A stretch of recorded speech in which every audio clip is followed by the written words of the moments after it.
Imagine growing up never staying in one place long enough to call it home. For Jessica, every move meant new schools, new friends, and new version of herself. In today's conversation, we explore how that constant reinvention shaped her perspectives on connection, parenting, and purpose. This is a story about resilience, belonging, and using soft power to guide others through life's changes.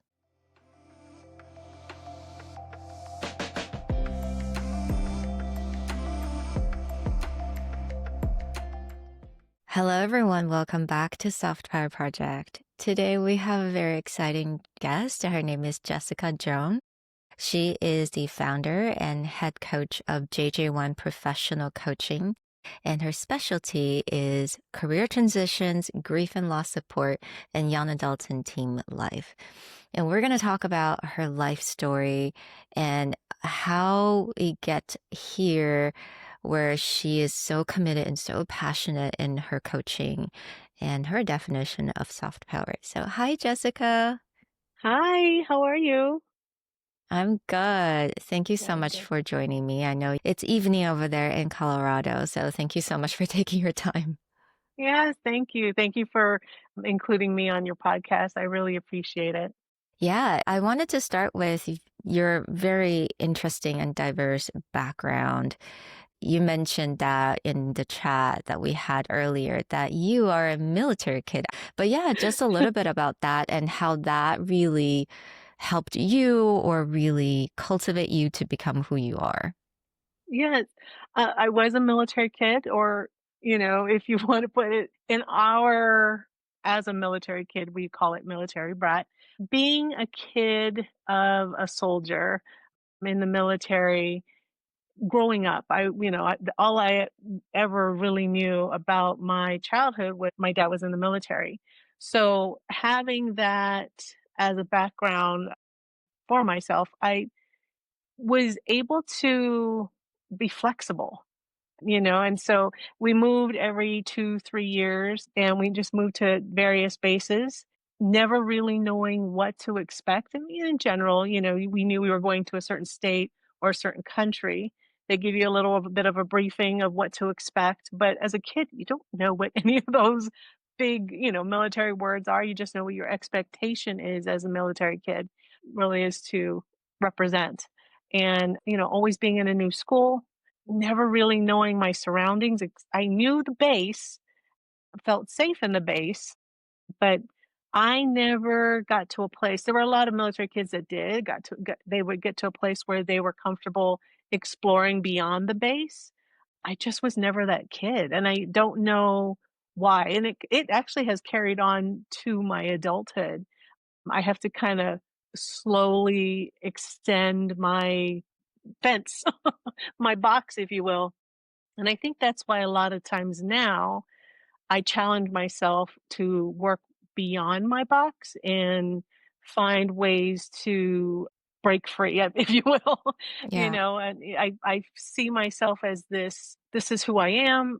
Well, but let me try that. And so I think a little bit of my military kid background allowed me to tiptoe into different things, with the exploring of a new country, new culture, even new language. I mean, just imagine everything is brand new the next day.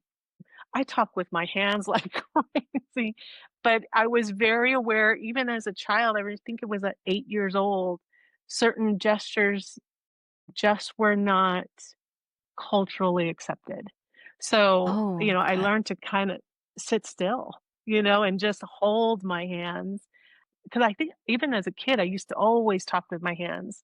I felt it was like exclamation marks for everything I was doing. And if I had a question, I would shrug, you know, it was just overly expressive. And then to be told as a kid, you can't be because you might offend somebody, there were some, tops to my box and stuff, so and even the moving every 2 to 3 years, even when my dad retired and we, landed in our forever place back home on Guam, where I'm originally from, I moved apartments every year just to fill that need to keep moving. Because that's all internally, that's all I ever knew was, "Okay, every 3 years we gotta move, we need a new start." And so I would, sign a lease for a year and move. And Guam's only 30 miles long, 7 miles wide, so moving wasn't really that hard, but it also wasn't a big difference. But I changed my surrounding and felt familiar at the same time. So it was a little bit unsettled energy for myself to have to stay still, and then stay still in Wow. such a small island. Mhm. I don't know that I prepared myself for that, because I needed to keep changing my surroundings, and so I ended up Mm. moving apartment to apartment. So, but, I ended up getting that out of my system. And it just slowly came to a place where, okay, we, got married, bought a house, stayed still, and then so now we just travel. That fills my need to keep moving is, we travel and we see different places. Now we've gone back to visit Italy, and hearing that language, it was like I was, transported back to when I was 8, 9, 10 years old. And it was so fun to just recognize the language. I don't know what they're saying, but recognize the language was so nice to hear and, Wow. kind of relive, I guess, kind of almost changing my memory a little bit. Yeah, That yeah. is so incredibly interesting. You know how a lot of people, their comfort zone's like physical comfort zone, but for you, Mhm. your comfort zone is almost like you have to actually change the environment every Yes. year, and that's your Yeah. comfort zone. Yeah. That's so incredibly interesting. And I wanted to ask you this because I was interviewing a couple of other guests and they were kids of expats. So they had to move around like yourself as well. And they were talking about how they actually got into a habit of just they moved into a new place, a new school. They feel the need to conform and immediately fit in. So they had a tendency, I guess, it's kind of like people pleasing. They Mhm. wanted to fit in. They immediately spot, what's popular, what's not. So their radar, it's really sharp. I don't know if that's the same case for you. It went all over the place, and I think it always depended upon how big my environment was. So, for, like, my high school years, I spent it in the Philippines. I had my class, my particular class was about 80 students, I believe, big. That's as big as a class got, and so it was easy to get to know everybody, and everybody in the school was a military kid. So we weren't different, we weren't the same, but we were all accepted because we knew we were all gonna kinda cycle through, right? And we knew that whoever we met, this was gonna be our forever friend somehow, some way, and even being in a unique type of environment in and as this, was as a base, we knew if we said Wagner High School, that's us, and whether we Mm, graduated together or not, you spent time in that school, you're all of a sudden alumni. And it's just a nice way to fold us in. Now, my dad, we had to leave in 3 years. So I was there until my 11th grade year. And then 12th grade, we moved to Texas, and it was a tiny town but huge school. My class alone was, I think it was 650 students. So I went from mhm, 80 to 650, and I just, like, was anonymous. I was that ghost. And then you add on top of it, I was the new kid. I was a military kid. And I mean, my new percentage of students in that school were military kids. So the effort to get to know me, oh, and then I was a senior. So the effort to get to know me was diminished mhm. drastically. So even my effort to tell you this, to tell you the truth, it was diminished because I'm gonna leave in less than 365 days. We Yeah. we arrived in August, and then, we graduated in May, and my dad had plans to leave in June because he was retiring. So I wasn't even there for 2 seasons to, even plan to go to the lake or plan to go, across the border to Mexico. Any of those things was all still new to me, so I didn't know how to process things. And, it just you wanna almost get one option or one experience under your belt of someone going, "Hey, do you wanna, go to the lake?"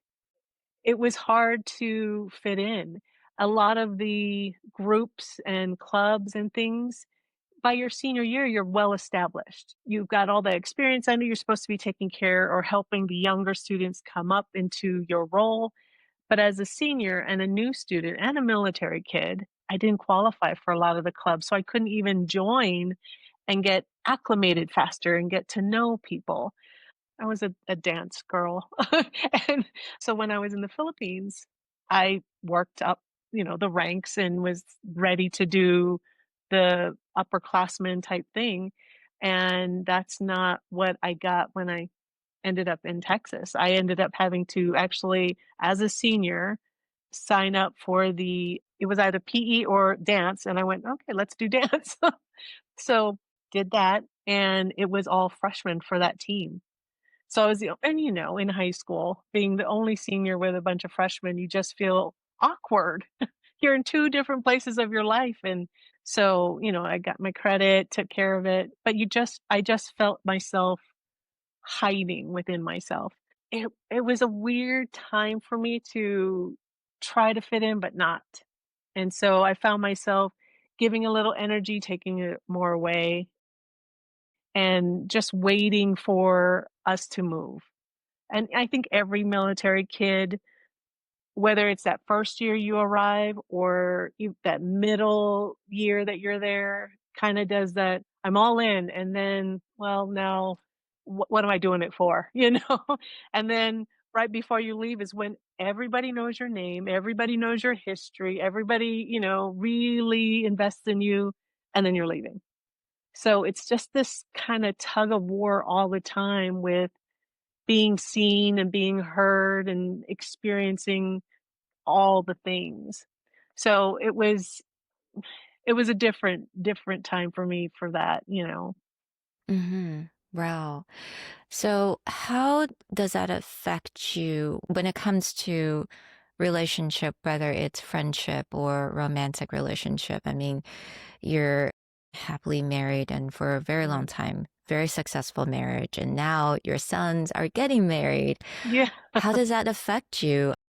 Kind of carry that or learn and implement that into all your relationships? So there's a double-edged sword with it. I think that background allowed me to get very comfortable and very flexible with change. So when something's presented to me, I could wrap my head around it, especially professionally. Wrap my head around it. Mm, Okay, let's do this, this, this, this. I think that's where my skill of pulling back and gaining a different sort of perspective and watching everything and knowing where everything is moving, I think that's where I may have picked it up, I think. But like with friendships, I, I I'm not always present because with my friendships when we were in the military, we're always friends and we'll just pick up when we see each other. And that's kind of the norm.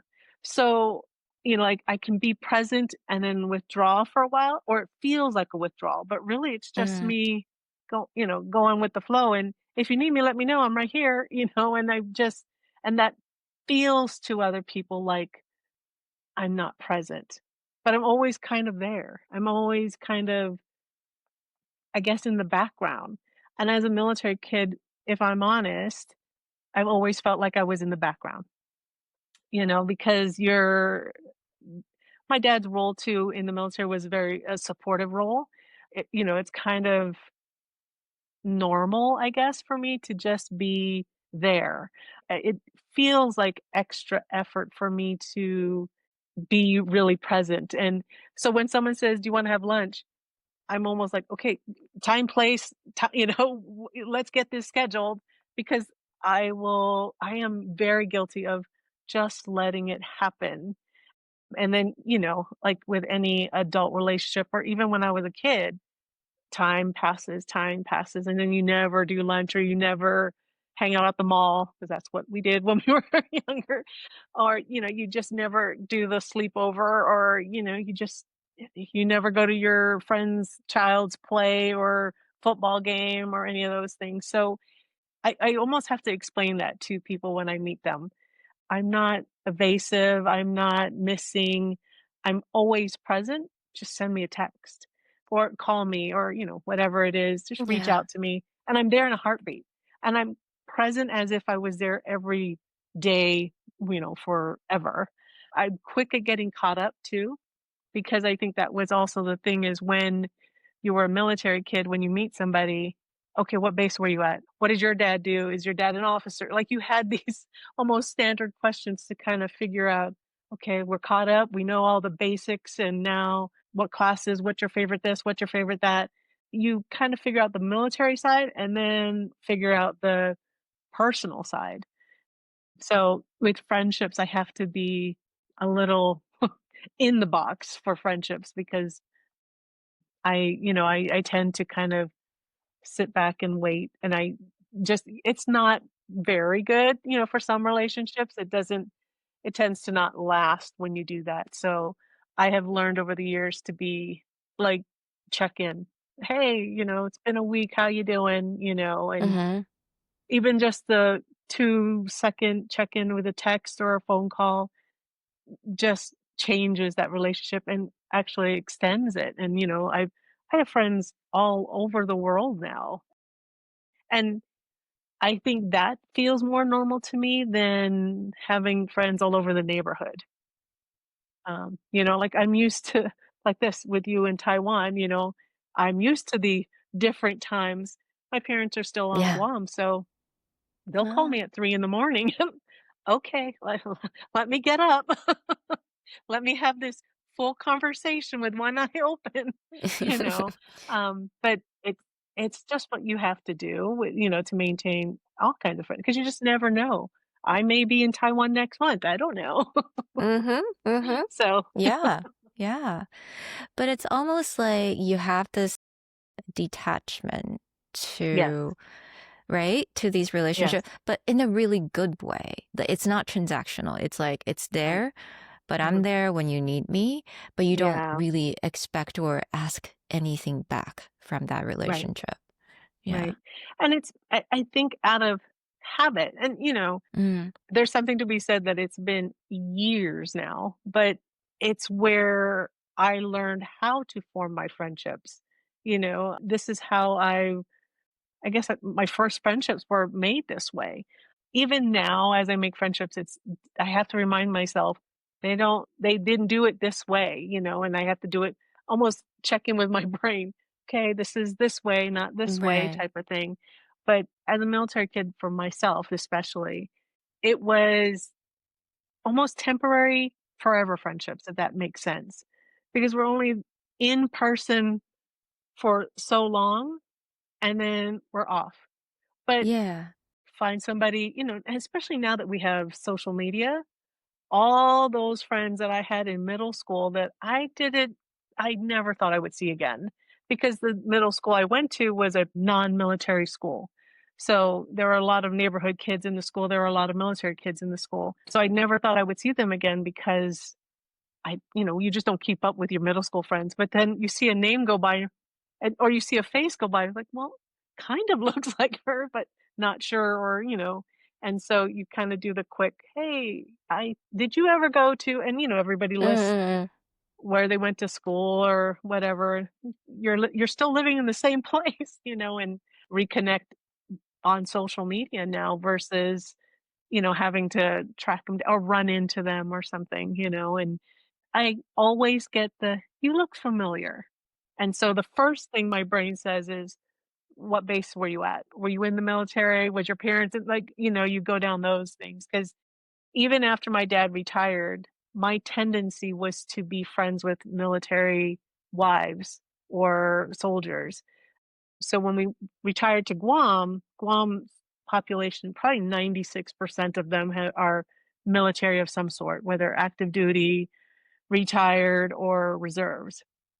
So, I somehow gravitated to them. I think it was mannerisms. I think it was you kind of see who they are and how if they're and some of them will outright tell you I'm a military wife. I'm like, that's my people.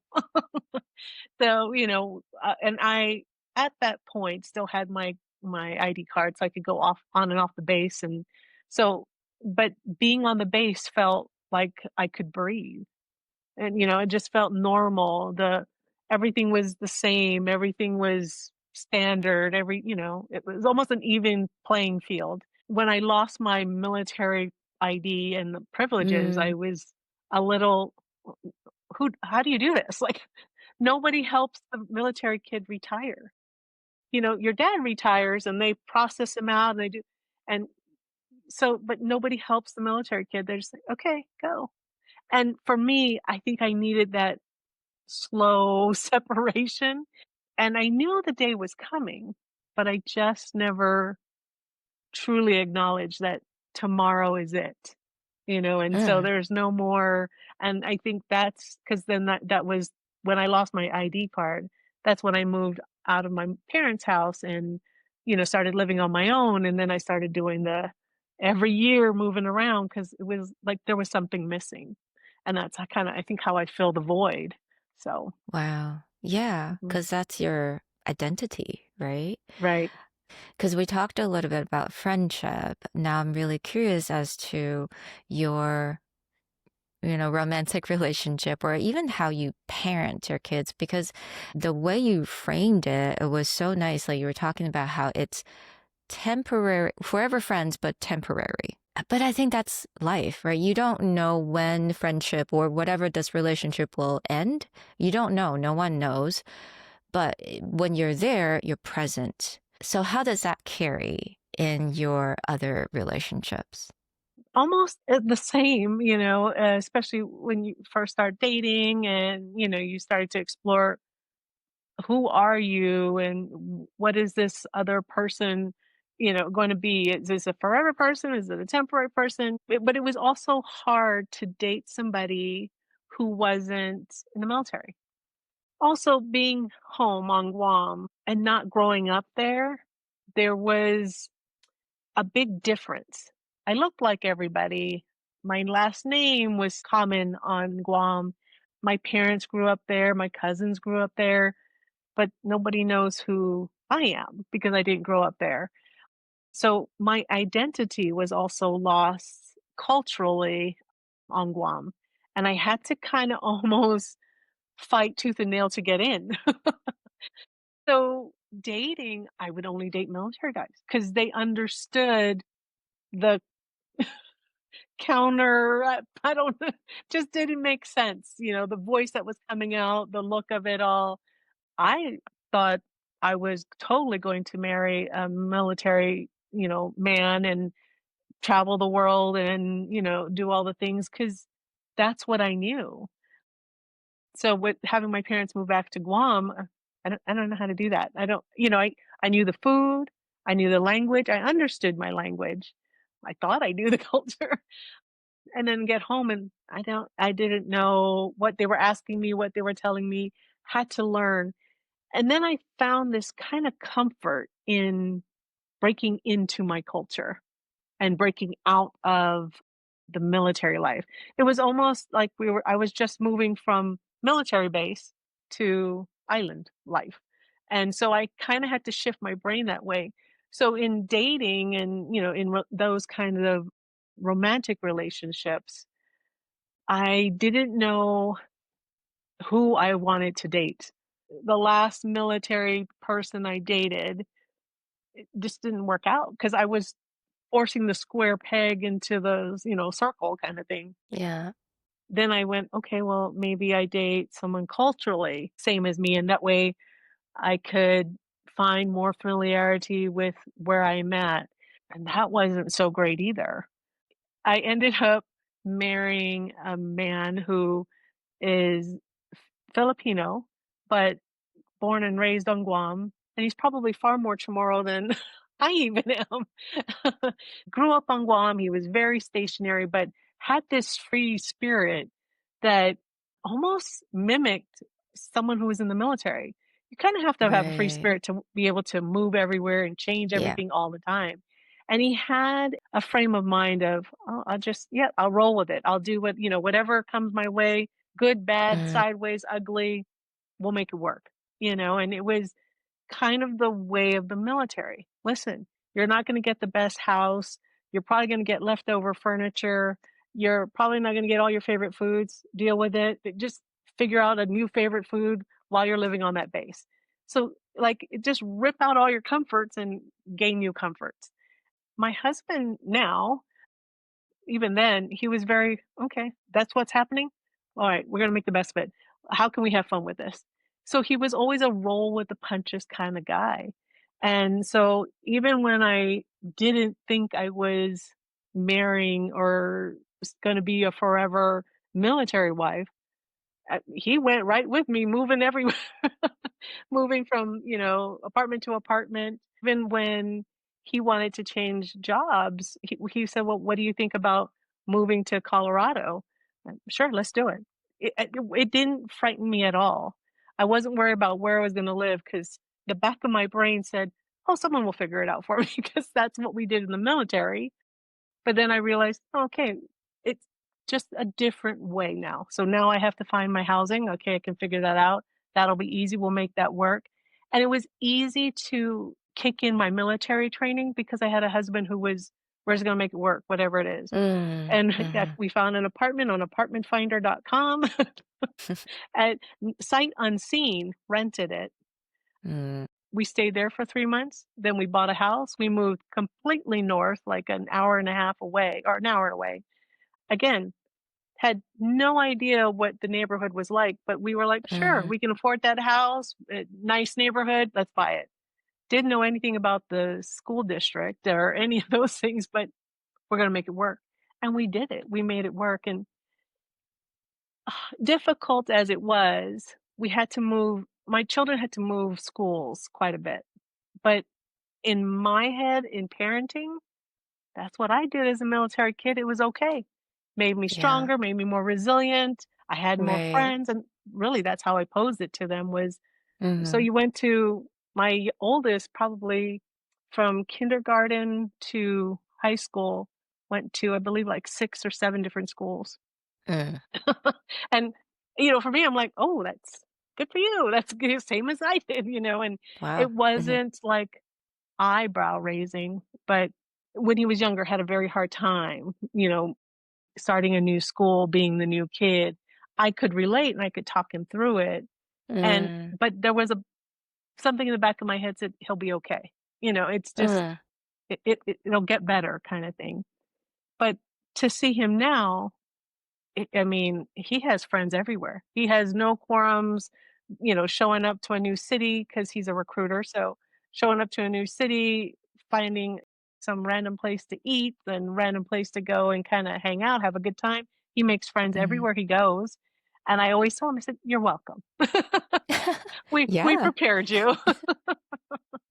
But he always knew he wanted to travel everywhere. And it's funny to see those attributes, I guess, come up in my children. My younger son, he changed schools probably maybe 4 times, so a little less than his brother did, but same thing. There was never an adult he couldn't talk to. He was good at talking to everybody, and he has a palate from all over the world. He loves everything and anything. He could find a good meal anywhere. My upbringing just transferred over through my parenting because the rule yeah, was you just have to try it. And, when you're living in a country that all your favorite foods are not readily available or the ingredients are not really, you kind of figure out how to make them or you figure out a new favorite food. That's how it transferred itself into my mm, parenting was just kind of, okay, we're making it work. yeah, There's I remember this funny story when we first moved here. Like boys were raised, our culture is, we have rice all the time. I mhm, mean, they have rice at McDonald's and they had rice at KFC, it's just the standard on island.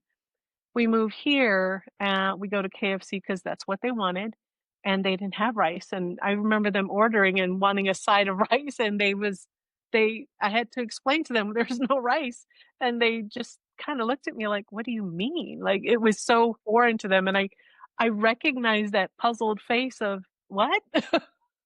Like, all the comforts got pulled out of under them, and who knew rice was gonna be a comfort for them, but it definitely was. Yeah. So, we just learned to buy them the chicken, take it home, make rice, and they were fine, but you find a way, and I think that's what I ended up passing on to them in totality was just make it work or find a way.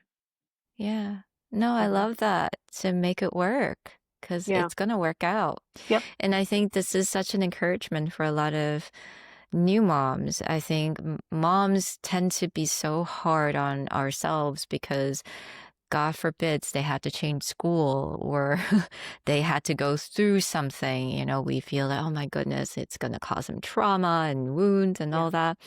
Yeah. Yeah, but sometimes I think that builds so much resilience, and hearing your story and how you watch your boys growing up, that just such comfort to Yeah. me. Yeah. Yeah. Yeah, that's absolutely amazing. But I also really wanted to know is that because now you're a professional coach and you offer three very unique service: career transition, grief and loss support, and young adult and teen life. And I know that in your first post, I think on your website, you mentioned that your first client's you. Mhm. And I think for all the coaches, yeah, like we want to be coached because we need to get coached first. And that's my story as well. Yeah. And I love that. So I wanted to kind of connect the dots on your story that leads to these three very unique service that you're offering. And I can kind of see why, but I like to hear Yeah. your thoughts on that. Sure. I started with career transition Mm, because I was always sort of in flux with my career. I've always been in the administrative field, whether it was support role, management, what have you. But so, and even operational, it was always kind of in that bubble. But always in different industries. And I have a special affinity for those that are starting out. And I think it's because, or I know it's because when I started out, I didn't know. I didn't know what I was going to be. I remember in high hmm school, they give you a test to tell you what you should be when you grow up, basically. Mine said I should be an accountant. I, there's nothing, I can do math, I can balance my book, but there's nothing in any part of me that should have ever been considered an accountant. The the problem with the test was it was so, you know, 5 things. And Yeah. so you had to fall into those box or those categories, and that's what it was. And so I didn't go to college right out of high school because my dad retired and then we moved. My parents didn't go to college. They didn't pass that drive to me being new senior at the school and a military kid and they're not even really sure what my transcript was looking like in the beginning. I didn't have time with the counselor to even ask me my name, let alone Yeah. what do you want to do when you graduate.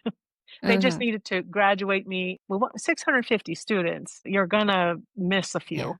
And I was okay missing because I was very afraid of figuring it out. I didn't have anybody in my corner pulling stuff out of me and talking to me and helping me think things through. I didn't have anybody pushing me. Okay, hmm so they said you wanted to be accountant. What about it don't you like? Where did you answer in the test that said, this, that, or whatever? Maybe we can find another profession for you. Those were the things that I needed when I was that age. And I needed it throughout my career because when we finally retired to Guam, looking through the wanted ads at that point in the newspaper, found a teller position, went and did that because they hired me. It Yeah. wasn't because that's what I wanted. It was the test that said accountant and it was a bank. So I was like, oh, maybe this is what I'll do. But I had spent like 2 weeks training and I was miserable, which I was Mhm. miserable anyways thinking about being an accountant, but there had to be something in that test that, that said I should be Mhm. somewhere in that field. Went from there to an administrative support position and I loved it. I loved the organization. I loved sort of pushing the mission through organization behind me, and I'm helping kind of the flow and understanding everything. So there was something in that role that I truly enjoyed and gravitated to. I did really well. It was offered all sorts of promotions and things like that. And then I started working for the government. And on Guam, a government position is considered a career. And the minute someone said that to me, I said, well, that must be what I do next. Instead of, why don't you stay here, develop this and do more, but that's a career and this is a job. And being so young and not understanding all that, I didn't I didn't put it together. So I jumped and did that. It was more money. So, being 20 something, that's great. So went that route, got stuck.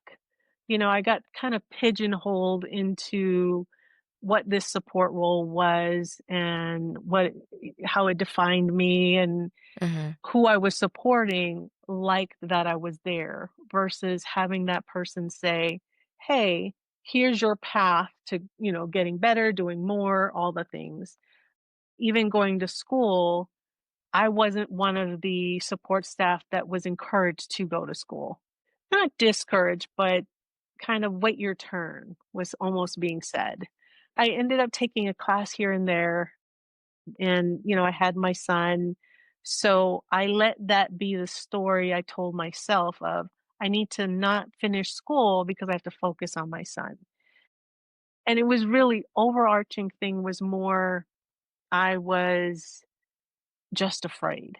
And I let my fear dictate my steps that I took in my career. Didn't Mhm. have anybody again in my corner saying, "Don't be it's okay. Look, this is what can happen." No one was telling me kind of what was on the other side of of fear because we all have these fears that just are magnified in our own minds and it will swallow you whole if you don't have someone on the other side saying, "I'm right here, come through. It's okay, take this step." I didn't know how to envision what was next. I didn't know how to think bigger. I didn't realize that I should or could. I was waiting for permission. Nobody's fault. I just think it was the not knowing and not really having the resources. And I just didn't know enough to even kind of look up and observe. And I think missing a lot of those subtle hints, I learned how to people watch and I started to let that be my Google before Google was a thing. So just kind of learned how to do that. So having all those kind of gaps and thinking back on the 20-year-old, even the 16-year-old that I was, if there was someone that could just have said, I know you don't know what you're doing, and it's okay. You don't have to know everything. Because I felt like I needed to know Right. all the things because you were supposed to be put together and ready to do what's next. I knew how to answer the questions that were asked of me. What school you're going to go to? And because I knew from Texas we were going to move to California for a short stint, I knew to say I was going to the University of California. We were going to be in Sacramento because that's where my uncle was. I knew to say in Sacramento. The test said I was gonna be an accountant, so I said I was gonna major in accounting. And I said it often and frequently enough that it was believable. But that was never my story. It was never anything that anybody even had a conversation with me. So when I talk with young adults or teens, I try to have that Mhm. conversation with them. I used to work at a Mhm. school for probably 6 years. And so when I was enrolling students and I would ask, "Why do you wanna come to this school?" The parents chime in, and, that's great. And then I would look at the student and say, "Why do you wanna come to this school?" And they had no answer, and I just the look on their face is I flash back to myself, and that's the same look that I had, I'm sure, and the same kind of blank, I don't know, I've never practiced saying it, I've never explored it, no one explored it with me. So that's kind of where it led me when I was looking for what my niche was. It was going to be, career transition because that's what I needed.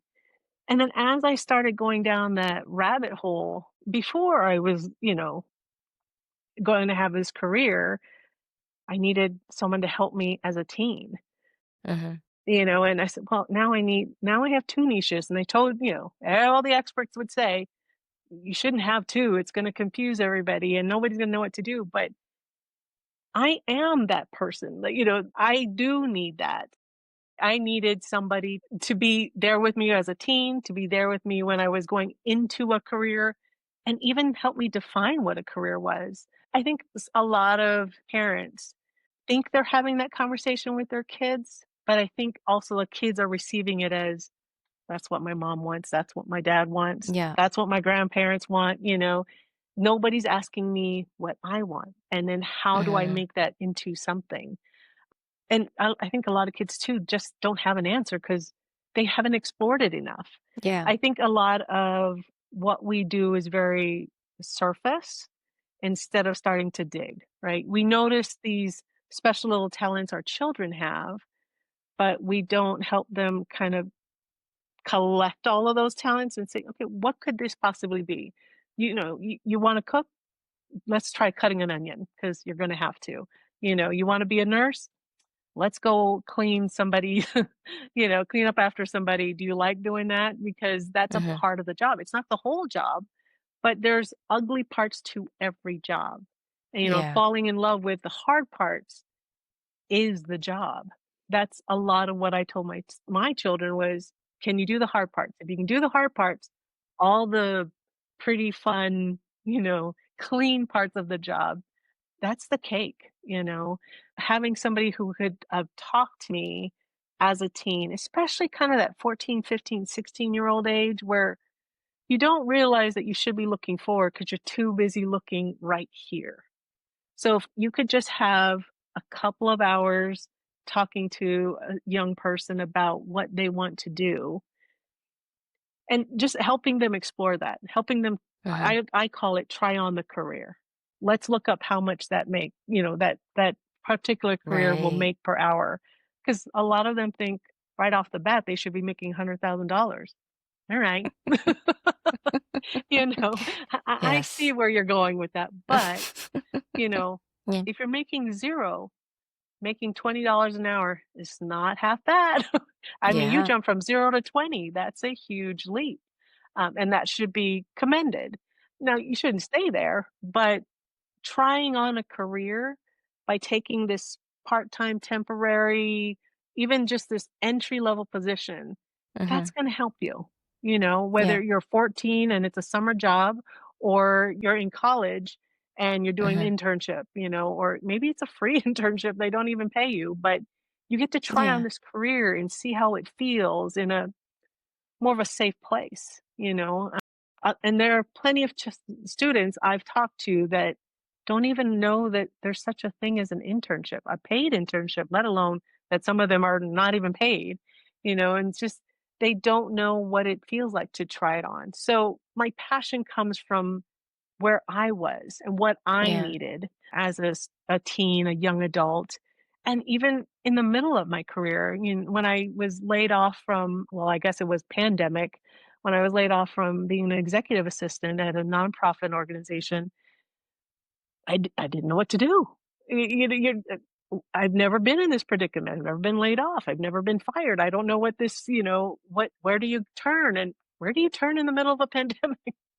Myself understanding all the variances in a career, transitioning from teen to mid-career, all that, it's within me. I personally have that experience, so I can relate.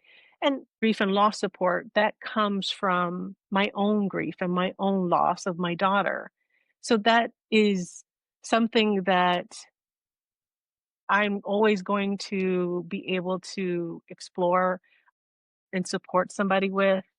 I know how to sit with somebody in the depth of pain, 'cause to be honest, sometimes I have to sit with myself, and help myself through the moments, because nobody I've ever met understands what it's like to lose a child in 2 months and 16 days from a congenital heart defect. And, for me, I had to sit bedside, and I looked at her. Her chest was open. I could see her heart in under the mesh that they had on top of her. But so, like, having those experiences, how do I then say this to somebody that, wants to sit with me? Some of those memories only I have. It was just me. And so sitting with somebody else who has lost a grown child, I don't know how to do that, but I know what it feels like as a mom to have that empty part of your soul, and what that feels like. And so I know what it's like to lose a job. I know what it's like to lose friends. I know what it's like to lose your surroundings. I know what it's like to lose yourself. So on the surface, my three programs look like I'm all over the Yeah. place. But Mm. when you look at it from when you were 14 and you go through your life, even if you're only 21, all the things that you could relate to, it's all within those programs. And the reason why I broke it down is because of the different reasons why people would need those three programs. And I've done it time and time again. Someone comes to me for, my child is this and needs this help and, XYZ. And so I talk to the parent. Actually, you might need some Actually, yeah. loss support. Yeah. Mhm. I need to, work with you on this part, because the language, even your Mm, anxiety, your own stress is transferring to your child. And I know what it's like to have a child with a diagnosis, whether it's a life ending diagnosis or it's a cold, asthma, RSV, any of the things that could put the child in the hospital, keep them at home for some time to just tend to them and take care of them. As a every mom, every parent knows what it feels like to just sit over a child and, like, will them to be better, because it's just so, because there's nothing you can give them all the medicines, you can rub every belly, you can massage every headache, but it's just so, like, give me your pain, let me carry your pain. yes.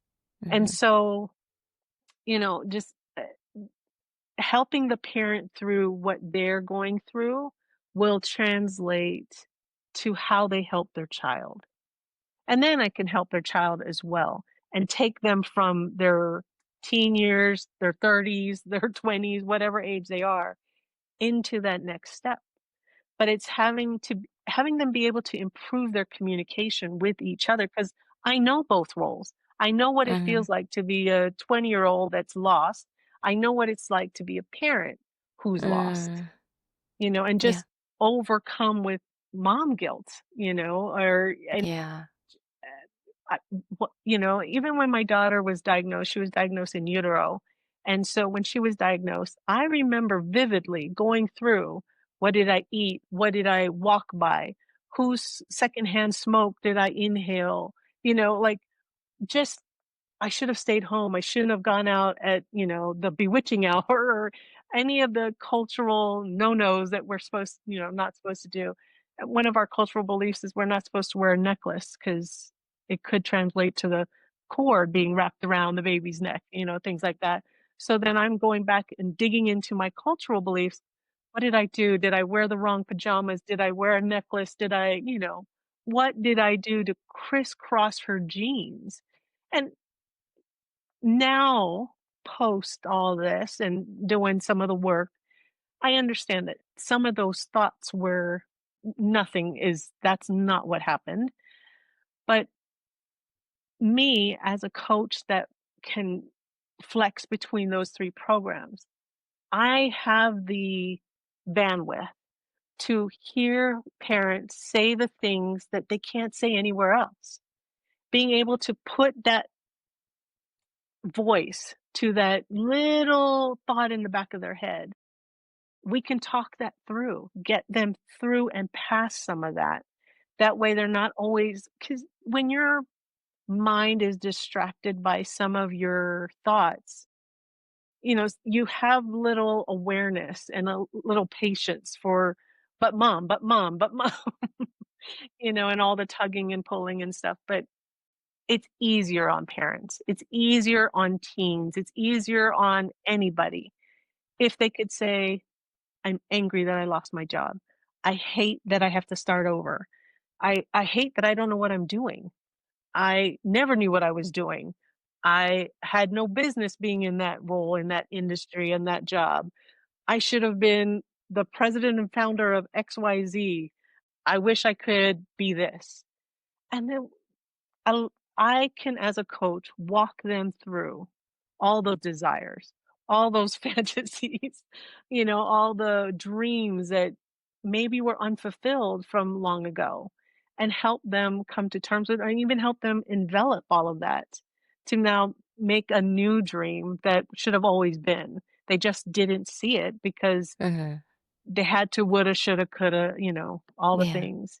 So that's part of why I have the 3 programs, but it's also gateways to getting a hold of them and then collecting them for that moment. But and I always tell all my clients, it doesn't mean that there won't be a next time. This isn't like the fix for everything and, you're gonna live happily ever after. There's gonna be another bump in the road. So when you need me again, come back. Mhm. Mhm. It's not, Yeah. we'll start fresh again. We'll find you a next vision, Yeah. my whole thing is one goal at a time. Just let's do one thing at a time, So whatever floats to the top the most, whether it's grief and loss, career transition, or, direction, Mhm. something floats to the top and that's what we take care of first. I really love how you take this very holistic approach when it comes to healing the clients because it's not just the clients, it may be the client's parents and the parents' kids. It's because, again, life, it's not linear, it's not just one layer. The people that surrounded us, that's our life as well, and that affect us.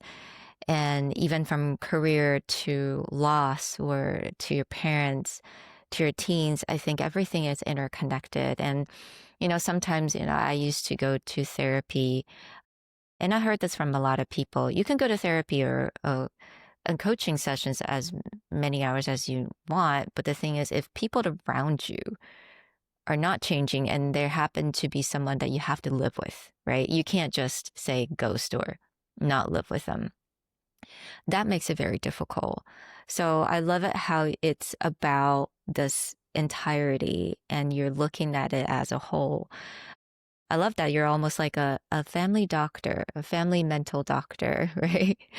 That Exactly. really help everyone. Yeah, I love that. I love hearing your stories and just how, as a military kid, and how that your motto of everything will work out, how that take you and help you to navigate your life and also now helping others and young people to navigate their life.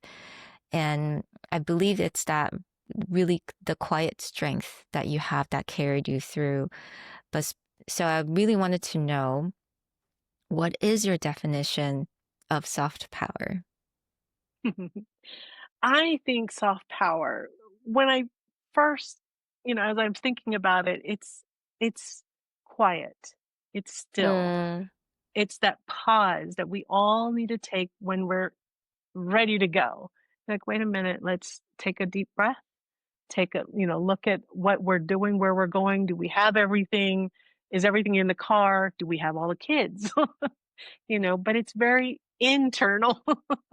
It's very internal. It's very it can be clear. It can be silent. I envision that person that's sitting in the corner that's really directing the whole event without saying a Mm, word. Some of us know this look that a parent will give you of, don't do that. Don't cross that street.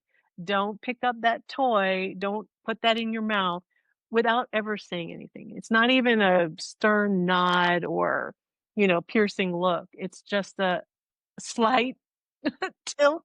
mhm, But that's what I think soft power is being able to influence with clarity, and it's that helping someone go inside of themselves and untangle all those thoughts, and sometimes it's just you. And, if you just sit still long enough, you'll start to ask yourself those questions where you can find your inner strength, where you can find your inner source of mhm, where you want to go and how you want to do it and why you want to do it. Because I think for most part, everybody's looking for their why. So if they can go inside themselves, that's where their stillness is and the pause and the breathing and the power is inside of you. And, I think a lot of people will say, well, yeah, I talk to myself, I think about it, and I, meditate, I do all that. But it's a different sort of stillness beyond meditation, beyond, you know, reminding yourself of all the things you've got to do. There's this calm, collected knowledge that we all have inside of ourselves that brings out this powerhouse, I think, within everybody that ignites the dream and the desire and the strength for that matter. So, yeah. yeah, Oh, I think that's yeah, so beautiful. yeah, And I think you have that soft power, the ability to sit and observe. And because in the very beginning of our conversation, you actually mentioned that when you're little, you felt like you're constantly in the background, right? right. But I have to say, because just knowing you, talking to you, and even looking at your profile on Instagram, I think you're the star. You're the movie star. You're so bright and vibrant. And yeah, we belong to the same community and Hmm. very memorable. Thank you. Thank you. Yeah, it's that beautiful quality. So, absolutely loved our conversation. And thank you so much Thank you. just to talk to us and share with us your story. And I think that resonated with a lot of people as well. And especially a lot of moms are having teenagers. Yes. They definitely need a lot of help. And I think I'm Yeah. I'm almost there. Yeah. Yeah. Yes, yes. Sometimes it starts before the actual Oh teenage my years, goodness. but, it's just this quiet, courageous demeanor that comes out of our teens and preteens for that matter. All right. Yeah. Quiet demeanor. I'm gonna have to remember that. Carry that through when I talk to Yeah. my daughter when she roll I'll her eyes remind at you. me. Okay, good. Yeah. Well, I'll give you a little something because when my boys used to roll their eyes at me, I would give them permission. Go ahead and roll your eyes because the eyes aren't changing the conversation. So roll your eyes. We're past it. Okay, now we're moving forward. So you just give them permission to roll all they want. I promise you, they stop because Mm, it doesn't affect the conversation. It doesn't, you know, pull them back. It just really is a moment. And it's the same thing for the breath. I don't know if you know, yeah. uh, so I see you needed a deep breath. Did you need another? Those are the, teenage years responses. Oh my So goodness. I let them take a deep breath. You can make some content on that as well. I think That I would be will. so amazing. Yeah. No, I need I it. think I will. Yeah. It's helped a few, teen moms. Definitely. Yeah, it's the Yeah. breath is the eye roll, it's the the Yeah, defiant look. the neck roll. Yeah. Yes, yes, Just yes. like And it doesn't matter whether it's a girl or a boy. They mm-mm, all have mm-mm. their Oh yeah. things. So, My daughter gets cuddly when I pay for her stuff. That's you. exactly. I know when I always tell parents, you lose them around 13, 14, but they make their way back real quick when the 15, 16 driving age comes. So, you are you have a bigger patience or bigger tolerance and patience load and level. So, just know there's a brighter side on the other. Come back around and just All remind them, right. you're gonna wanna All drive right. one day. I Yeah, remember that. So thank you so much, Jessica, for thank having you. this conversation with me. And thank you, everyone, for listening. Yes. Thank you for having me.